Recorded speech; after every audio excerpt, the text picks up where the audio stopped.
գործով ինքնուրույն կարողությունները օգտագործենք մեր երկրի սահմանները պաշտպանելու համար եւ գտնում եմ, որ այն խնդիրը, որը վերաբերում է Ադրբեջանի հետ որևիցե խախտումներին արձագանքելու, այդ արձագանքողը հիմնականում հայկական բանակն է, առաջի գծի ստորաբաժանումներն են եւ զինվորներն են եւ իրենք իրենց խնդիրը բարձր մակարդակի իրականացնում են։ Բայց մի քանի անգամ այդ հարցը նաեւ բարձրացվել է, ինչպես դուք ասացիք, եւ Հավքի գլխավոր քարտուղարի Նիկոլաս Բարդուժայի կողմից նաեւ համապատասխան գնահատական տրվել է։ Նորից եմ ասում, այդ գնահատական տվողները հիմնականում մենք ենք, հայկական բանակն է եւ մենք տալիս ենք։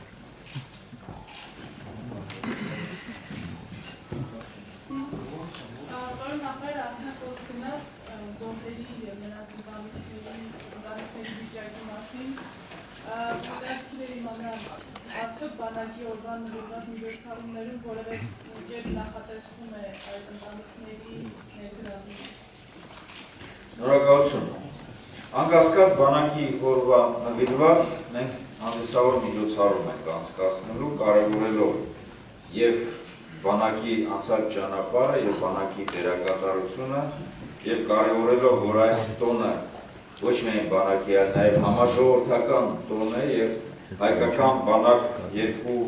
բառով հպարտորեն ասված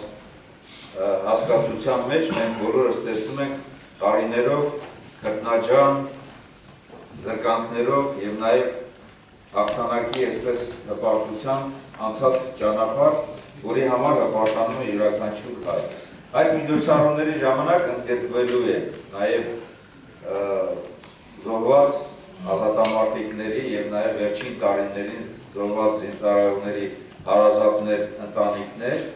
եւ հատուկ ուշադրություն է դարձվելու նրանց հիշատակի նկատմամբ եւ անպայման բանակի տոնի շրջանակներում 2016 թվականի ընթացքում եւ ամբողջ տարվա ընթացքում հատուկ ուշադրության կենտրոնում են պահելու այն ընտանիքները, որոնք որ իրենց որդիների կյանքի գնով է ապահովել այսօրվա